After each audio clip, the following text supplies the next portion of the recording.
Dear viewers, primary এবং upper primary শিক্ষক শিক্ষিকাদের টেট ম্যান্ডেটরি মামলায় খুব দুটি গুরুত্বপূর্ণ পিআইএল সুপ্রিম কোর্টের নির্দেশ মোতাবেক ট্যাগ হয়েছে এবং সেই সংক্রান্ত হিয়ারিং ছিল গত 2রা এপ্রিল। এবং সেই হিয়ারিংয়ে কি হয়েছে, কারণ এই হিয়ারিংয়ের উপর নির্ভর করেই কিন্তু আগামী যে মূল মামলার হিয়ারিং হতে চলেছে তার ভবিষ্যৎ নির্ধারিত হবে।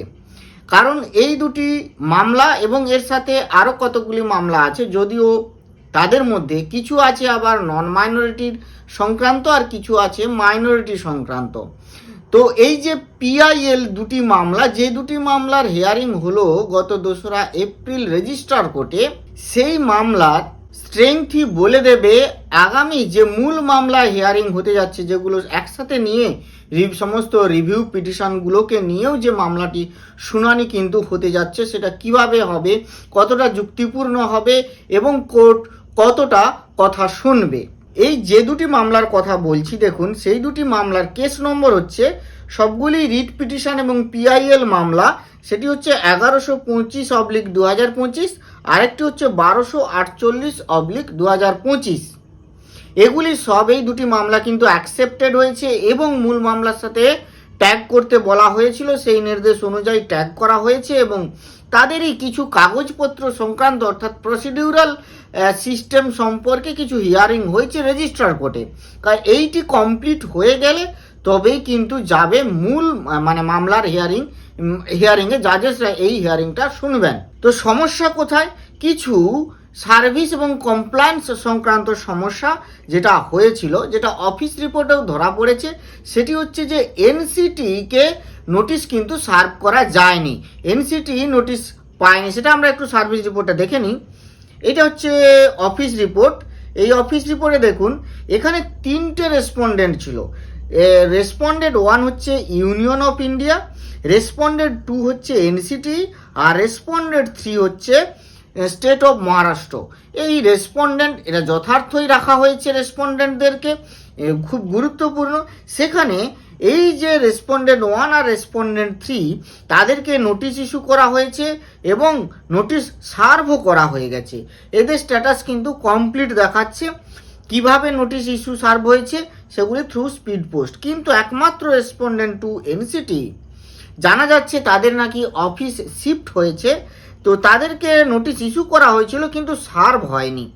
সার্ভ হয়নি মানে তারা নোটিশ পাননি মানে এখানে দেখুন রিমার্কে লেখা আছে থ্রু স্পিড পোস্ট পাঠানো হয়েছিল অ্যান্ড রিটার্নড ব্যাক, এবং কিন্তু ফিরে চলে এসেছে উইথ রিমার্কস লেফট। তার মানে এনসিটি কোনো চিঠি কিন্তু এরা পায়নি, এদেরকে সার্ভিস চিঠিটাকে দেওয়া যায়নি, এদের হাতে পৌঁছানো যায়নি। একই কথা একেবারেই আমরা যাচ্ছি 1248 ক্ষেত্রে। এই কেসটা হচ্ছে দেখুন 1200, রিট পিটিশন হচ্ছে 1248।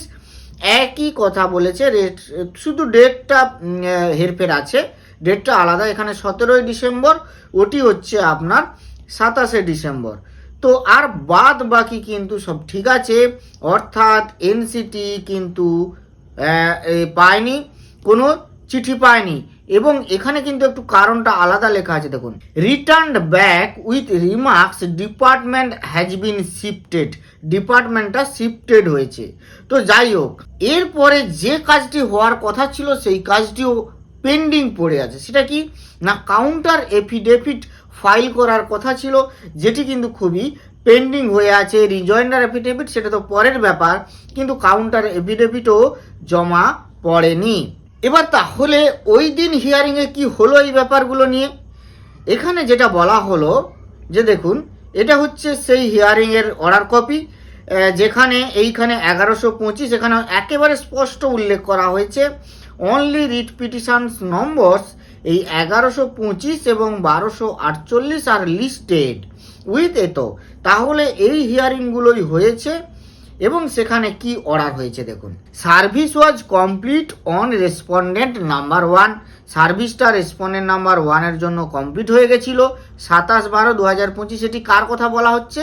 এটি হচ্ছে 1125-এর কথা। But none has entered appearance. Learned counsel for the petitioner is granted 1 week's time to take fresh steps and file fresh particulars with regard to service on respondent number 2। এই যে respondent number 2 মানে এনসিটিকে যে চিঠি serve করা, notice serve করা যায়নি, সেটির জন্য বলা হয়েছে যে আবার একটা ফ্রেশ স্টেপ নেওয়া হোক, ফ্রেশ ফাইল করা হোক, নোটিশ দেওয়া হবে। সেটার জন্য টাইম দেওয়া হলো কত, 1 week time. Service was complete on respondent number 3, সেটা কত, 29/12/2025। কিন্তু কোনো counter affidavit has been filed yet, কিন্তু কোনো ফাইল্ড সার্ভিস কমপ্লিট হয়ে গেছে কিন্তু কোনো কাউন্টার এফিডেভিট দেয়নি। কে দেয়নি? State of Maharashtra. Hence 1 weeks time at last opportunity, এটাই কিন্তু শেষ সুযোগ দেওয়া হচ্ছে, 1 সপ্তাহের is granted to file the same. If filed be taken on record, else further opportunity to file counter affidavit would stand declined। মানে এইটি যদি না নেওয়া হয় তাহলে কিন্তু আর ক্ষমা করা হবে না, কাউন্টার এফিডেভিটের সময় পেরিয়ে যাবে। List again on 4/5। তাহলে এই সমস্ত কমপ্লায়েন্সগুলো, সার্ভিস ডিটারমিনেশনগুলো করা হলো রেজিস্টার কোর্টে, এবং আগামী ডেট ফেলা হলো কত, 4ই মে 2026। এই 4ই মেতে দেখা হবে যে এই নির্দেশগুলি পালিত হলো কিনা। এবং একইভাবে এই 1248 নম্বর যে রিট পিটিশনের যে ডায়েরি নম্বর, কেস নম্বর, সেটিরও একইভাবে এই বলা হলো, সেখানেও রেসপন্ডেন্ট নাম্বার 1 তার 17/12/2025 একই কথা, তাদেরকেও 1 সপ্তাহ টাইম দেওয়া হলো। রেসপন্ডেন্ট নাম্বার 3 তার ক্ষেত্রেও একই কথা, সেখানেও বলা হয়েছে একেবারে লাস্ট অপরচুনিটি দেওয়া হবে, এবং যদি এই লাস্ট অপরচুনিটিকে ব্যবহার না করা হয় তাহলে তাদের কাউন্টার অ্যাফিডেভিট করার যে অপরচুনিটি সেটাও ডিক্লাইন হয়ে যাবে।